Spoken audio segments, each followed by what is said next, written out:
안녕하세요. 아빠와 딸이 함께하는 회계법인 박앤컴퍼니의 박정규 회계사입니다. 오늘도 보다 정확하고 유익한 정보를 제공하기 위하여 최선을 다하도록 하겠습니다. 오늘 영상은 세무감사 받을 준비 되었나요? 라는 주제를 가지고 말씀드리도록 하겠습니다.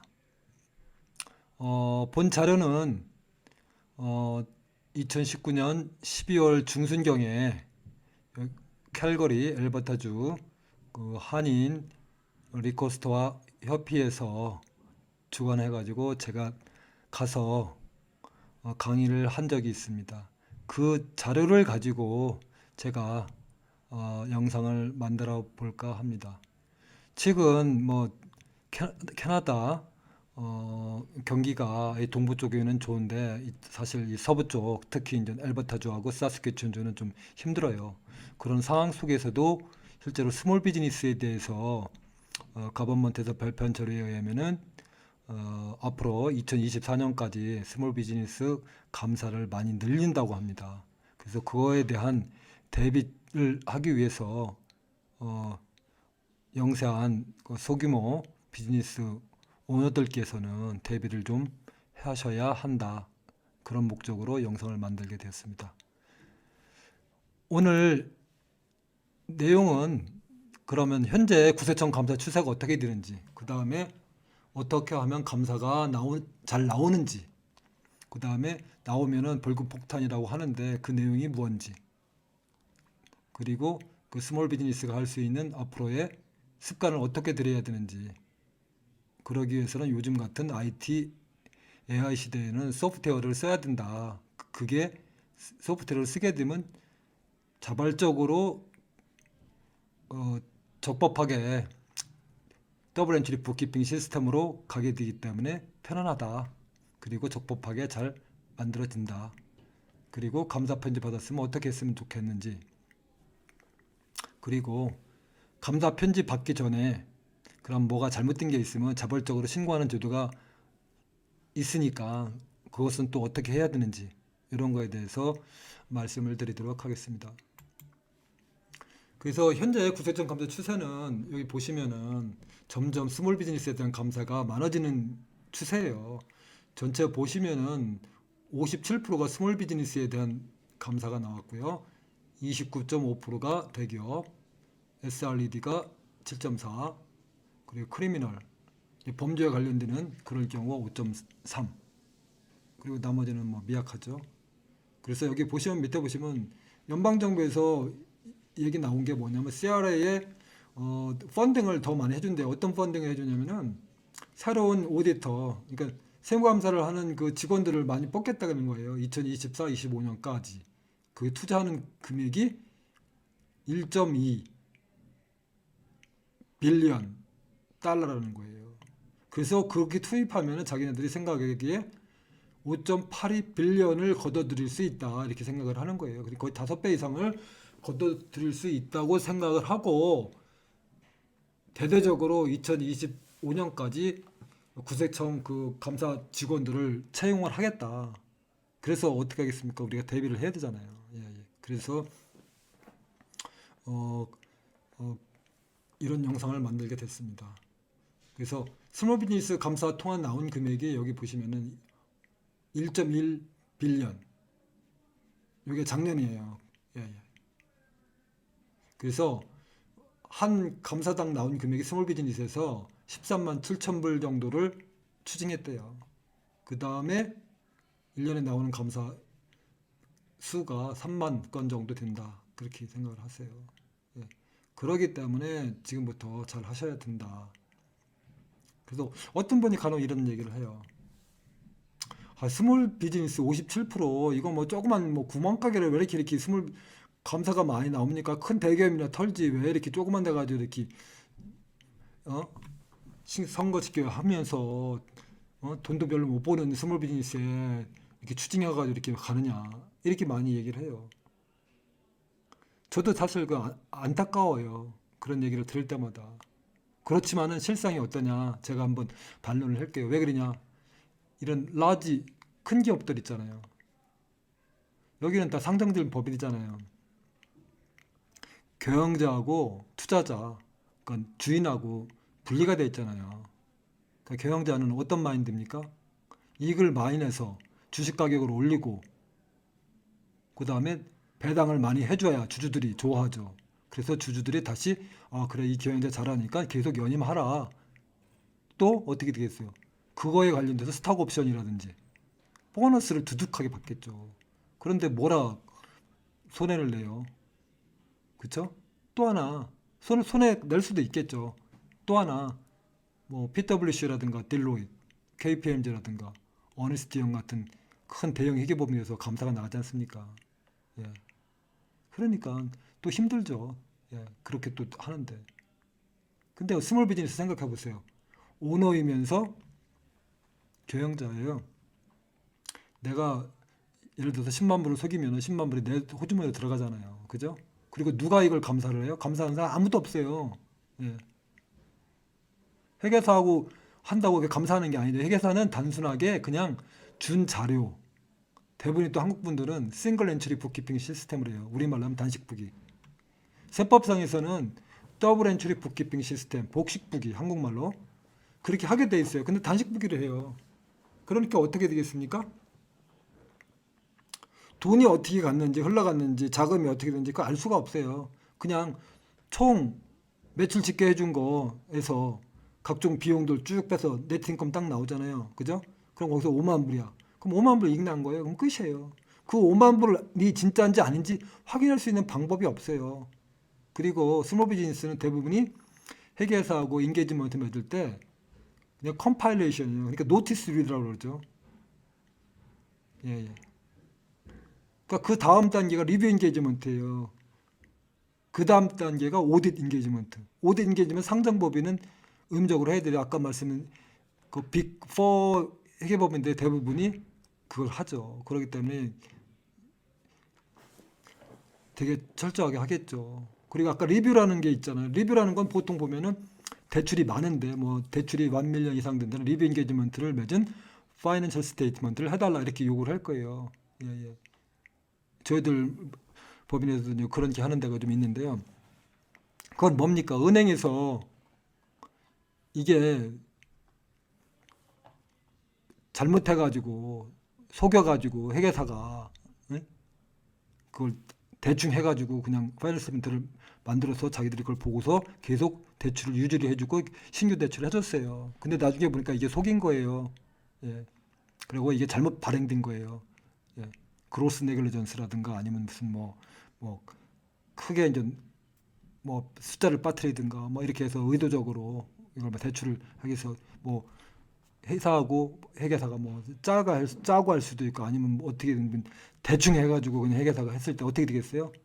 그래서 신규 대출을 해줬던가 대출해준 만기가 됐는데 다시 재연장해줬어요. 근데 1년 후에 뱅크럽시가 됐어요. 망했어요. 그럼 어떻게 됐습니까? 수를 회계사한테 하겠죠. 그러기 때문에 리뷰 인게이지먼트 이상은 보험을 들어요. 그러기 때문에 리뷰 인게이지먼트는 비싸요. 수임료가. 예. 많은 분들이 뭐 그게 뭐 하는 게 뭐가 있는데 이렇게 비싸냐 이렇게 얘기하는데 그건 비쌉니다. 그래서 그렇게 생각하시고 그 밑에가 대부분의 한국 사람들 거의 뭐 95%가 노티스 리더 인게이지먼트예요. 예, 그러니까 보통 컴파일레이션이라고 그러거든요. 그건 뭡니까? 책임지는 게 아무것도 없어요. 회계사가 사실 예, 예. 그냥 준 자료 가지고 했으면 거의 진짜 뭐 확 뜨이는 거 아니면은 거의 책임질 일이 거의 없어요. 그렇기 때문에 거의 부담 없이 회계사는 그냥 준 자료 가지고 하고서 끝 이렇게 되는 겁니다. 그러니까 뭐 어떻게 되겠어요? 스몰 비즈니스에 대해서 감사 타겟이 된다 이렇게 생각을 하세요. 나중에 더 자세한 어떤 그 인게이지먼트에 대해서는 설명할 기회가 있으면 다시 한번 뭐 설명을 더 추가로 해드리겠습니다. 그래서 그런 게 있기 때문에 스몰 비즈니스가 감사가 많이 나온다 이렇게 생각을 하세요. 또 아까 말씀드린 대출이 있는 스몰 비즈니스 중에서도 대출이 껴있는 좀 큰데 그죠?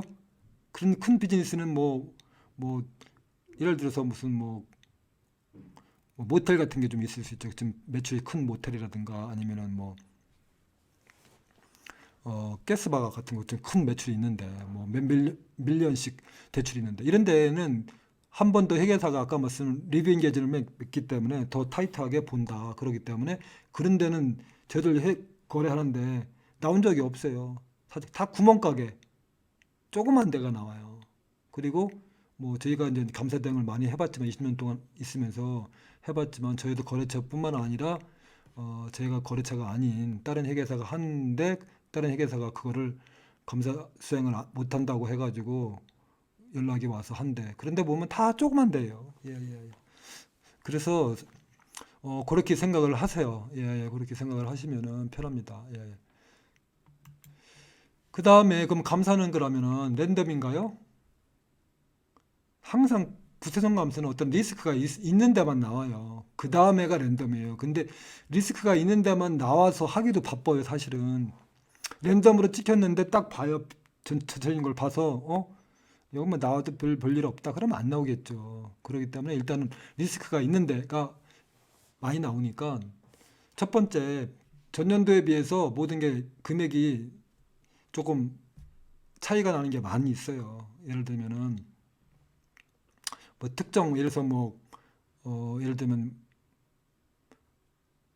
전년도에는 예를 들어서 원가율이 30%였는데 갑자기 35% 뛰었어요. 이런 거 예를 들면은 또 자동차 익스펜스가 10,000불이었는데 갑자기 20,000불로 됐어요. 이런 겁니다. 예를 들면 뭐 그건 금방 이해를 됐겠죠. 두 번째 인더스트리 평균이 있어요. 그거와 비교를 해가지고 구세청에는 모든 데이터가 다 돼 있지 않습니까? 데이터가 돼 있으니까 인더스트리별 예를 들어서 레스토랑이다 그러면 원가가 한 30%다. 근데 내가 지금 하는 회사는 40% 50%예요. 그럼 어떻게 돼요? 감사 나올 가능성이 많다. 이렇게 보시면 돼요. 예. 무슨 얘기인지 이해됐죠? 그리고 세 번째 이거는 현재 내 인컴으로 신고하는 그게 있는데 그 금액부에 비해서 라이프 스타일 그러니까 뭐 생활비가 높은 데가 있어요. 이런 거 예를 들면은 텍스 신고는 5만 불 텍스 신고를 해요 가족이. 근데 생활은 10만 불짜리로 생활을 하시는 가족. 금방 그럼 5만 불만큼 차이가 날 거 아니에요. 그럼 그건 돈이 어디서 나왔을까? 그죠? 그럼 내 통장에서 가족 통장에서 계속 많이 옛날에 있던 게 계속 줄었어. 그래서 5만 불씩 매년 줄었어. 그럼 그게 이유가 될 수가 있죠. 근데 그건 줄지는 않고 계속 이렇게 써요. 그럼 뭐 어떻게 되겠어요? 현금, 매출, 누락을 해서 그거를 쓰는 거나 이렇게 금방 나오는 거예요. 예, 그래서 지나치게 내 소득 신고한 거에 비해서 높다. 그러니까 뭐 새로 콘도를 산다든지 예를 들면 집을 이사를 더 좋은 데로 이사 간대. 그럼 그거에 대한 어떤 백데이터가 있어야 되지 않습니까? 그러려면 뭐 옛날에 뭐 저축을 많이 해서 세금을 내고도 생활비보험보다 이상을 많이 벌어가지고 저축을 하는 걸 가지고 했다. 그러면 그게 입증이 되잖아요. 근데 소득 신고는 별로 안 해놓고 그런 게 막 한다. 그러면 당연하게 그게 입증이 안 됐지 않습니까? 그래서 그런 걸 얘기하는 거예요. 그리고 네 번째 보시면은 그 텍스 신고, 그러니까 뭐 GST 리턴하고 텍스, 예를 들어서 뭐 회사 같으면 T2라고 그러죠. 거기에 그 매출 금액이 일치를 해야 되는데 그게 차이가 있다든가 이럴 경우 아니면 어 티퍼 그 종업원들 그 웨이지 그 나오는 거의 나온 데이터하고 회사의 T2 웨이지 그 비용 항목에 그거하고 일치가 돼야 되는데 틀리단다든가 이런 경우 금방 알아챌 수가 있죠. 그다음에 다섯 번째 홈오피스 익스펜스. 집에서 오피스 차려가지고 한다 이렇게 해서 막 떠나시는 분. 그러니까 홈오피스라는 게 세법상으로는 50% 이상을 어, 거기서 집에서 일을 해야 돼요. 일도 해야 되고 콜도 받아야 되고 전화도 해야 되고 그다음에 고객도 만나야 되고 이런 건데 그렇지 않을 경우는 거의 인증을 잘 안 해줘요. 그렇기 때문에 이거는 한번 담당 회계사하고 상의를 해서 이걸 떨려고 할 때 어떻게 해야 되는지를 잘 한번 상의를 하셔서 조언을 받고 하시기 바랍니다. 그리고 여섯 번째 비즈니스 비클. 이거 이제 많이 나오는 거예요. 자동차. 쉽게 얘기하면 자동차는 회사 이름으로 되는 경우가 있고 두 번째 개인 이름으로 되는 경우가 있어요. 그래서 첫 번째 회사 이름으로 됐을 경우는 당연하게 그거를 모든 거를 영수증을 다 킵을 하셔야 되고, 그리고 마일리지 기록을 하셔야 돼요. 자동차 주행 기록부를 만드셔가지고 실제로 비즈니스 용도로 90% 이상을 썼다는 걸 인정을 해줘야만이 그 100%그 회사에 관련되는 그 자동차 관련되는 모든 비용을 100% 인정을 해줘요. 근데 90%가 안 되고 뭐 예를 들어서 50%밖에 안 됐다. 그럼 나머지 거에 대해서는 세법상으로 그 스탠바이 차지라든가 오퍼레이팅 코스트라고 하는데, 이거는 뭐 또 계산을 다시 해가지고 쉽게 얘기하면 그거를 개인 오너가 쓴 거로 간주를 해서 개인 텍스로 부과를 시킨다, 그 얘기예요. 그리고 두 번째, 개인 차를 가지고 비즈니스를 할 수가 있잖아요. 이게 대부분 스몰 비즈니스 이렇게 하세요. 그럴 경우는 자동차에 관련되는 리스, 파이낸싱, 현금으로 준 거 이런 거 하나도 신경 쓸 거 없고요. 또 그거에 관련 자동차에 관련되는 모든 그 익스펜스, 영수증 몰필 하나도 없어요. 예. 자동차 주행 기록부만 작성하셔서 매년 어, 어, 구세청에서 고시하는 율이 있어요. 그 율을 그대로 기록한 그 킬로미터로 환산을 해서 그만큼만 익스펜스 떨 수 있게 돼 있어요. 그래서 그렇게 되니까 개인으로 등록된 차는 자동차에 관련되는 모든 비용, 영수증 그거 집계할 이유가 없어요. 정확하게 내가 자동차를 썼다는 것을 입증할 수 있는 주행기록부만 작성을 하시면 된다. 그런 다음에 결산할 때 회계사한테 그 기록만 주시면 회계사가 그 고시한 율로 환산해서 익스펜스를 뜰 수 있다, 이렇게 돼요. 근데 이렇게 안 해요, 대부분이.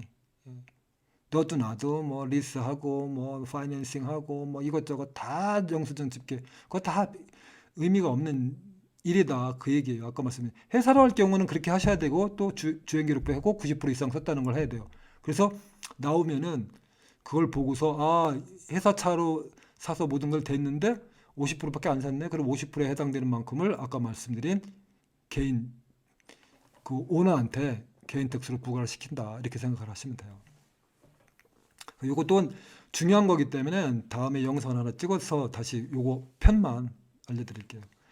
그리고 그 다음 거, 그 쉐어홀더 론이 대비 포지션이다. 이것도 무지 중요해요. 이것도 다음 중요하기 때문에 영상을 또 한번 찍어서 단독으로 또 해드릴 거예요. 이게 무슨 이야기냐? 한국말로 하면 이거 가지급금이에요. 오너가 가지급금으로 회사 돈을 가져간 거예요, 불법으로. 예. 그래서 그걸 2년 동안 있을 경우는 무지 감사 나올 가능성이 많다, 이렇게 생각하시면 돼요.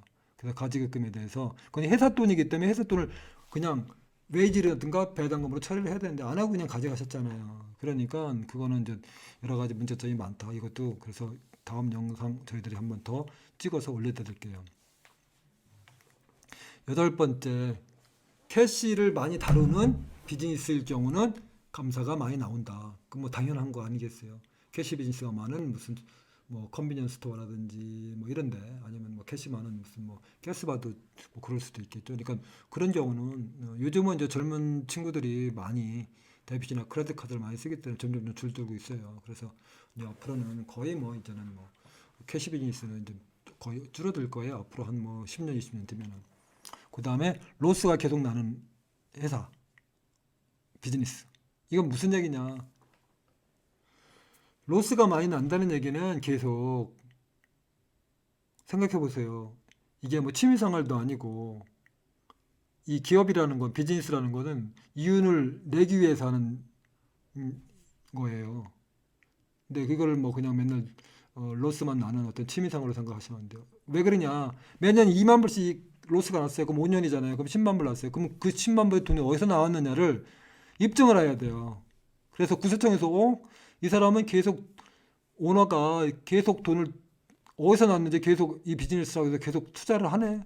뭔가 이상하지 않냐? 이렇게 생각하는 거예요. 또 하나, 이렇게 로스가 났는데도 계속 해요. 왜 할까? 예를 들어서 리스 기간이 5년이면 그럼 그만둬야 되잖아요. 접어야죠. 계속 적자는데 왜 또 합니까? 이렇게 생각하는 거, 구세청에서는. 예, 그렇죠? 예. 가망이 없는데도 계속 한다. 이건 뭔가 현금 매출 누락 속인다, 이렇게 생각하시든가, 아니면 비용을 적법하게 수익 창출을 하지 않은 그런 지출을 해가지고 마이너스를 낸다, 이렇게 보는 거예요. 그렇기 때문에 감사 나온다. 그리고 마지막으로 도네이션이 많한다. 쉽게 얘기하면 내가 생활비를 1년에 8만 불 든다. 그때 내가 10만 불 텍스 신고를 해서 8만 불하고 캐시플로를 맞췄어요. 근데 도네이션을 뭐 추가로 또 뭐 만 불, 2만 불 더 한다. 매년 이렇게 해서 그게 누적된 게 뭐 5년 동안에 보니까 뭐 그게 뭐 5만 불이 났다. 그러면 이 사람들이 이 사람도 현금으로 누락시켜서 해나보다 이렇게 생각할 수 있어요. 왜냐? 생활비는 8만 불이잖아요. 그죠? 근데 내가 신발 소득을 했지만은 거기에 CPP하고 세금 낸 거 하면은 거의 한 2만 불 정도 떨어질 거예요. 그죠? 예, 떨어지면은 그게 딱 맞아 떨어져요. 소득 신고한 거하고 내 생활비가. 그럼에도 불구하고 딱 맞는데도 불구하고 나머지 어떤 돈이 있어서 도네이션을 많이 할까 이렇게 생각을 하는 거예요. 예, 예. 그래서 그런 차이가 많으면 많을수록 나올 가능성이 많다 이렇게 생각하세요. 그래서 한번 나오면은 벌금 폭탄이라고 표현을 했는데 사실 여기 보시면 페널티라는 게 파일링 페널티가 있고요. 그래서 제때 그래서 12월 결산법일 때는 3월 말까지 세금을 내고 실제로 파일링은 6월 말까지 해야 된다. 그리고 GST도 뭐 예를 들어서 분기별로 하시는 분 같은 경우는 1월에서 3월까지 하는 걸 4월 말까지 한다. 이런 건 한국 분들은 많이 이걸 잘 지켜요. 그래서 이런 건 신경 안 쓰셔도 돼요. 단지 중요한 거는 마지막 이거. 인컴 텍스 오디시 나왔을 경우 여기 보시면 거짓으로 뭐를 빠뜨리든가 아니면 어? 부주의하게 그로스 네글리전스를 하든가 아니면 뭐 악의로 뭘 수입을 누락시킨다든가 아까 말씀드린 거랑 그 익스펜스를 과대 계상한다든가 이랬을 경우 그거는 발견이 되면 세금 물어야 될 돈의 50%가 페널티예요. 그래서 이게 무서운 거예요. 그래서 예를 들면은 나와서 5만 불이 텍스가 나왔다 그러면 2만 5천 불이 페널티예요. 그럼 7만 5천 불에 대해서 세금이 확정이 되는 거 거기에 대해서 이자가 계속 늘어나서 때린다. 그러기 때문에 그게 벌금 폭탄이 된다. 이렇게 생각하시면 돼요. 예. 그럼 앞으로 어떻게 해야 좋은 습관이 돼서 나중에 감사가 나와도 문제가 안 되냐. 비즈니스 비용은 무조건 비즈니스 카드나 비즈니스 통장을 이용하시라. 퍼스널은 무조건 퍼스널로 하시라 이거예요. 딱 나오면은 사람들이 대부분이 막 개인 카드, 개인 통장 막 짬뽕이 많죠. 한마디로 말해서. 그래서 얘들이 그게 이제 타겟이 되는 거예요. 무슨 얘기냐? 비즈니스 비용, 예를 들어서 비즈니스 통장에서 개인 거는 월급이나 배당금을 가져갈 경우 개인 통장으로 옮겨서 개인으로 쓰는 거는 개인 통장에서 써라 그 얘기예요. 그 다음에 아까도 말씀드린 거 뭐냐? 비용 관련되는 거는 잘 영수증을 모아놓으라. 예, 그겁니다. 그 다음에 남의 거 받아서 거기다 추가시키지 마시고 항상 내 통장이나 내 뭐 크레딧 카드에서 빠져나간 걸 입증할 수 있는 그런 걸 영수증을 꼭 하셔야지 남의 거 가지고 그 이유 안 되는 거 가져오면 아무 소용이 없어요. 그렇게 되면 아까 말씀드린 것 마냥 중대한 그로스 네글리전스가 되고 의도적으로 속인 게 되기 때문에 페널티가 50%다 이렇게 생각하시면 돼요. 그 다음에 영수증 자료 파일 이건 잘 정리해서 6년간 잘 보관해라 이렇게 생각하시면 되고 가장 중요한 거 북키핑이에요. 저는 사실 북키핑이 99%라고 생각해요 사실은. 예. 이것만 잘 돼 있으면 저희들 뭐 20년 동안 해서 봤지만 이거 북 잘해가지고 바로 끝나신 분이 있어요. 나와가지고 쫙 보더니만 훑어보더니만 그냥 그 다음날 연락이 오더라고요. 예. 팀 리더한테 더 이상 안 한다 끝났다 이렇게 하고 오시는 분이 있어요. 전화상으로 끝나는 분이 있었어요. 이게 바로 더블 엔트리 북키핑 시스템이 돼야 된다. 그러기 위해서는 한국 사람들이 많이 하는 싱글 엔트리 북키핑 시스템 그건 하지 말아라. 저는 자꾸 이거 얘기하는 거예요. 예, 예, 예. 그래서 회사의 통장이 은행에 매달 말에 잔액이 딱딱 맞는지 우리 북키핑하고 그 잔액이 맞는지를 확인하라. 잔액이 틀리면은 뭐가 틀리는지 이걸 조사를 해서 딱딱 이렇게 레컨사일을 하시라 그 얘기입니다. 그것이 사실 세법상에 나와 있는 더블 엔트리 북키핑 시스템이다. 근데 그게 아닌 단순북이, 단식북이라고 그러죠. 싱글 엔트리 북키핑 시스템을 한국 분들이 대부분이 하니까 이제 문제가 많다. 그렇게 생각하시면 돼요. 그래서 그런 시스템을 써야지 안 쓰는 북키퍼를 쓰면 안 되고, 그러다 보면 나중에는 결국은 북키퍼를 쓰든 본인이 한 거의 비용의 10배 이상은 더 비싸게 세금으로 부과가 된다 이렇게 생각하시면 돼요. 예. 그래서 요거는 마찬가지로 아까 말씀드린 거 그냥 적법한 비용 공제를 해야 된다. 아까 마냥 수익 창출을 위해서 필요한 지출이 돼야 되는 건데 그거 수익 창출하고 관련이 없는 걸 비용을 쓰면 인정을 안 해준다. 그리고 아까 말씀드린 건 남의 거 쓰면 안 된다. 이렇게 생각하시면 돼요. 그 다음에 이제 지금까지는 전통적으로 많이 했잖아요. 요즘은 많이 시스템이 많이 업그레이드 돼가지고요. 요즘 애플 여러 가지 그 앱이 많이 돼 있어요. 그래서 요즘은 이제 어떤 클라우드 그 시스템으로 갑니다. 클라우드 시스템으로 가서 뭐 포스라든지 컴퓨터가 다운돼 가지고 있는 게 다 날라갔네. 뭐 이런 사람이 많이 있어요. 백업 시스템을 해놨는데 또 그것도 날라갔네. 그러니까 요즘 클라우드 시스템으로 가기 때문에요. 이제 그런 염려도 없어요. 포스라든지 북키핑 해놓고 그런 문제가 없어요. 그래서 그런 걸로 가고 요즘은 뭐 AI 시대고 IT 시대이기 때문에 모든 게 이 클라우드 시스템으로 저희들도 회계법인도 이제 클라우드 시스템으로 갔고요. 그래서 저희들이 이제 원하면은 앱을 깔아줘요. 앱을 깔아주면 진짜 스마트폰으로 영수증 탁탁탁 찍고 포스 그 매일매일 이제 한 달에 한 번 그 세일 나오는 거 딱 찍고 그리고 은행에 연락하면은 저희들하고 사인만 해주면은 은행에서 저희들한테 딱 그 클라우드 시스템으로 줘요. 그래서 그렇게 해서 북키핑을 하는 게 좋다 이렇게 생각하는 겁니다. 예, 예. 그래서 지금 얘기가 이제 소프트웨어를 이런 식으로 하면은 사실 적법하게 모든 게 처리가 북키핑이 잘 돼요. 더블 엔트리 북키핑 시스템으로. 그래서 그런 북키핑을 해야 된다. 그래서 트레이닝을 하셔도 되고 분기마다 한 번씩 리뷰를 받아도 되고 아니면은 소프트웨어를 사실 때 저희들한테 연락을 하면은 저희들이 그 뭐 여러 가지 그 북키핑 소프트웨어라든가 이런 거를 싸게 구입할 수가 있어요. 보통 20%에서 30%치 디스카운트를 회계사가 하면 해줘요. 그래서 그렇게 하면은 어, 많이 편하다. 그래서 오류도 없게 되고 감사 걱정도 줄이고 백데이터 고장 안 나니까 걱정할 필요도 없고 뭐 분기마다 리포트 기능도 있어서 좋고요. 그죠? 그래서 여러 명이 아이디만 집어넣으면은 다 클라우드 시스템으로 들어가 있기 때문에 다 볼 수가 있어요. 현재 1분기에 매출이 얼마고 뭐가 얼마고 그래서 현재 지금 이익이 얼마 정도 났다 이런 것까지 다 알 수가 있어요. 그래서 이런 시스템으로 앞으로는 이제 가야 된다 이렇게 생각을 하세요. 예, 예. 그래서 프로세스는 지금까지 전통적인 방법은 아실 거예요. 다 모으고 그런 다음에 북키핑 하고 그것도 뭐 대부분 더블 엔트리로 안 하고 싱글로 하고 그래서 뭐 GST 계산하고 그런 다음에 1년에 다 모은 걸 가지고 회계사무실에 보내서 이제 그 이어엔드 결산하고 그러지 않습니까?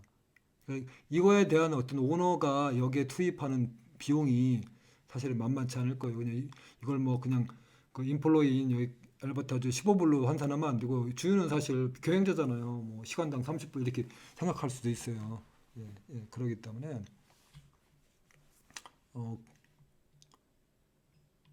어, 진짜 편하게 하려면 요즘 시스템으로 아까 말씀드린 거 그냥 데이터 게더링이라든가 이런 걸 하는 거를 더 이제 그 클라우드 시스템으로 가서 요즘은 그런 분석도 요즘 큰 회사도 마찬가지예요. 제가 얘기 들었는데 큰 회사 예를 들어서 코카콜라 같은 데도 어떤 경영자들이 미팅하자니까 디렉터들 미팅하잖아요. 할 때 그 IT 그걸 제공해주는 어떤 그 소프트웨어를 제공하는 그 회사들이 예, 그걸 하면서 이렇게 듣는데 그래서 뭐를 올려달라고 하면 탁탁탁 바로 올린대요. 그러면 이게 요즘은 클라우드로 되어 있기 때문에 바로바로 그 경영자가 얘기하면서 그게 다 올라가는데 뭐를 좀 해줬으면 좋겠다 그러면 얘기를 하면 바로 딱 여기서 누르면 자동으로 그냥 거의 동시에 된답니다. 그래서 요즘은 어떤 옛날에는 그 경영 분석가라고 있었어요.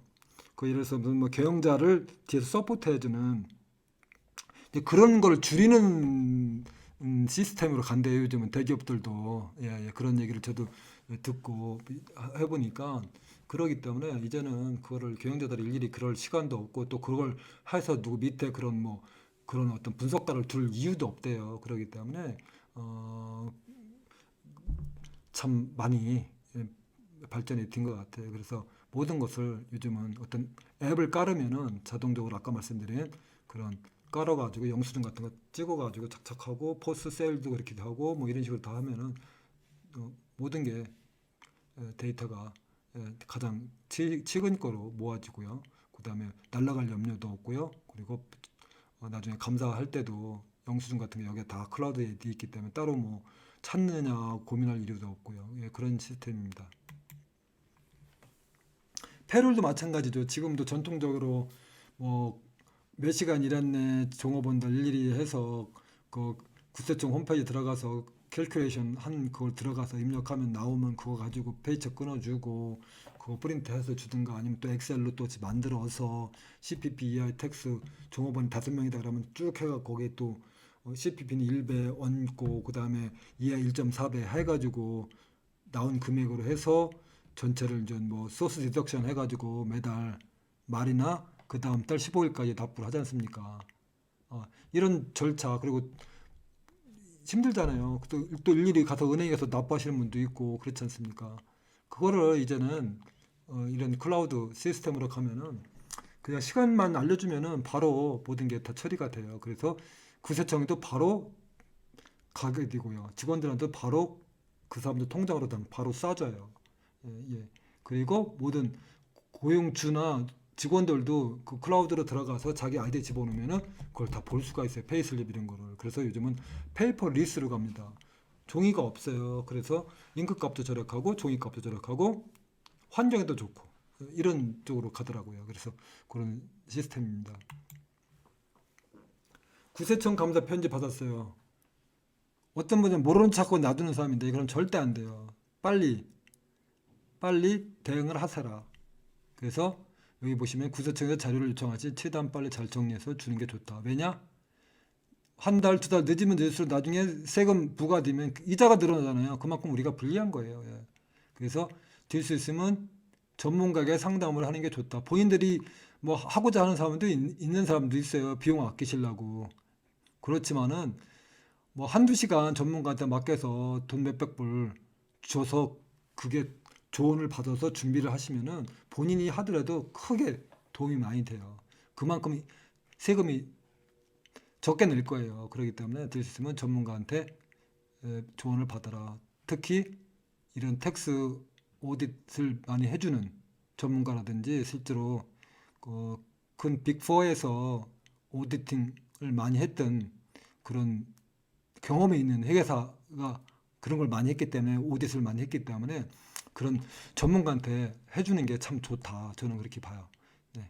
그 다음에 감사 기간이 오래 걸리는데 우리 책임이 아니고 구세청 직원이 뭐 느적하든가 아니면 뭐 직원이 막 바뀌어요. 어떤 때는 보면은 그래서 뭐 어떤 때는 뭐 1년이 걸리고 2년이 걸리고 막 이래요.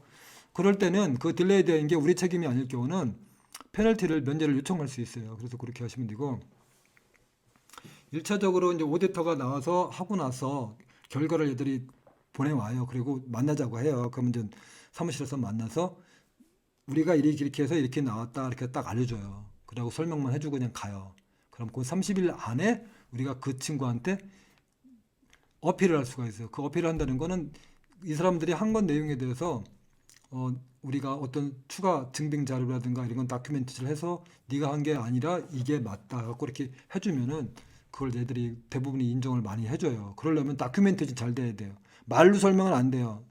그냥 편지 써서도 안 돼요. 입증하는 증거가 있어야 돼요. 무슨 얘기인지 아시죠? 그런 증거가 있다는 건 뭐 결국 돈의 흐름이 있어야 되고 어떤 뭐 계약서가 있어야 되겠죠. 쉽게 얘기하면 아니면 인보이스가 있든가 그런 두 가지 돈이 움직임과 어떤 그 계약서, 어떤 증거가 있어야 된다 이렇게 생각하시면 돼요. 그렇게 끝나고 나서도 안 되면 이제 90일 내에 그 어브젝션을 할 수가 있어요. 이거는 이제 구세청 내에 이제 3기관에서 그 하는 거예요. 그래서 우리가 보낸 자료를 걔들이 중간적 입장에서 그 오디터가 한 거하고 우리가 보낸 거하고 그거를 보고서 다시 자기들이 다시 결정을 해요. 예, 그래서 저희들이 오브젝션 할 때도 저희들이 오브젝션 한 거는 제가 한 경험에 의하면은 뭐 저희 고객이 억지로 만드는 걸 해달라고 하는 거는 사실 빼는 게 좋아요. 어느 정도 승산이 있는 거를 에비던스하고 이걸 해서 해주면 그건 다 봐줘져요. 그래서 저희들 경험은 저희들이 오브젝션 한 거 하는 거의 다 봐줘줬어요. 그래서 사실은 오브젝션을 꼭 마다할 이유는 없다 그 얘기예요. 그런데 뭐 이유도 없고 뭐 그냥 말로만 설명해서 이건 안 돼요. 그렇기 때문에 확실한 그런 거 있을 때는 오브젝션에도 다 받아주니까 오디터가는 인정은 안 했지만 오브젝션은 해주더라고요. 그래서 그건 오브젝션은 해보는 게 좋다 이렇게 생각하십니다. 그러면은 거기서 결정이 돼서 나머지 텍스가 확정이 되고요. 그래서 세금을 납부를 하게 되고 그거에도 내가 오브젝션 하는 데서도 이게 안 해줬네. 그러면 그 다음에 금액이 크다 그러면 텍스 로이어를 사야 돼요.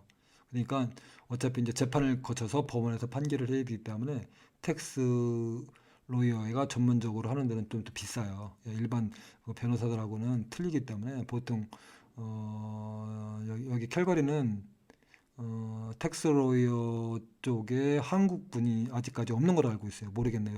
있는지 모르겠지만 지금 로이어는 많이 있지만은 그 텍스 로이어는 없어요. 그래서 텍스 지식이 있는 사람이어야 되기 때문에 사실은 그걸 전문가들이 무지 비쌉니다. 그래서 그걸 생각을 해보셔야 되고 그래서 감사 편지를 받을 때는 왜 이걸 해야 되는지를 이해를 하셔야 돼요. 그래서 조언을 받으면은 회계사한테 이걸 경험 있는 회계사한테 조언을 받으면은 목적이 이러기 때문에 앞으로 어떻게 나갈 거고 어떻게 진행한다. 그래서 어떻게 대비를 하세요. 이렇게 저희들이 설명을 해드리니까요. 그런 준비를 하시는 게 좋습니다. 예, 예. 마지막으로 자발 신고 프로그램이에요. 이건 무슨 얘기냐면은 예전에 보고가 잘못됐거나 보고가 안 되는 자산이라든가 이런 게 있으면 자발적으로 신고를 하라. 그 얘기입니다. 그래서 자발적으로 신고를 하면은 페널티를 면제를 해준다. 그 얘기입니다. 근데 구세청에서 전화가 왔다든가 아니면 감사를 하겠다고 편지가 왔다든가 이랬을 경우는 인정을 안 해줘요. 그다음부터는. 그러니까 그런 게 없을 때 미리 해야만이 인정이 된다. 이렇게 생각하시면 돼요. 그래서 그렇게 하시면 되고 이거는 지난번 2019년 12월에 강의한 내용을 저희들이 지금 영상을 찍고 있는 거기 때문에 그때는 저희들이 많은 질문을 받았어요. 그래서 질문을 많이 받아서 그 질문을 많이 건건히 다 해드렸거든요. 그래서 여기서는 뭐 질문을 받을 수는 없고 그래서 혹시라도 질문 사항이 있으시면은 저희들 웹사이트 보시고 이메일이나 전화를 주시면은 저희들이 설명을 해드리도록 하겠습니다. 그래서 다음에는 저희들이 영상을 또 예수님 감사 관련해서 뭐 아까 말씀드린 어떤 내용이 이제 많이 나왔는지 또 어떻게 북키핑 시스템을 해야 되는지 그래서 이제 일단은 대부분이 한국 사람이 싱글 엔트리를 했는데 이제 더블 엔트리 북키핑 시스템이 가장 쉽게 뭐 어떤 소프트웨어를 못 쓰면은 대부분이 한국 사람들이 많은 분이 뭐 엑셀로 스프레드시트로 많이 하시잖아요. 그래서 그럼 이렇게라도 했으면 좋겠다. 이렇게만 해도 전에 저희들 경험해 보면 더블 엔트리를 했기 때문에 깨끗하게 끝난 데가 있거든요. 그래서 이렇게 하라. 대부분이 싱글로 하지 마시고 이렇게 하라. 이런 거를 한번 제가 한번 동영상으로 한번 올려 볼게요. 그래서 그걸 많이 좀 봐주세요. 사업하시는 분들은. 어떻게 뭐 지금까지 유익한 정보 되었나요? 다음에는 더욱 유익한 정보를 가지고 또 정확한 정보를 가지고 한번 찾아뵙겠습니다. 뭐 추가 질문 있으시면 아까 말씀드렸으니까요. 저희들 컨택 어스로 연락 주시면은 성실껏 답변해 드리도록 하겠습니다. 좋은 하루 되세요. 감사합니다.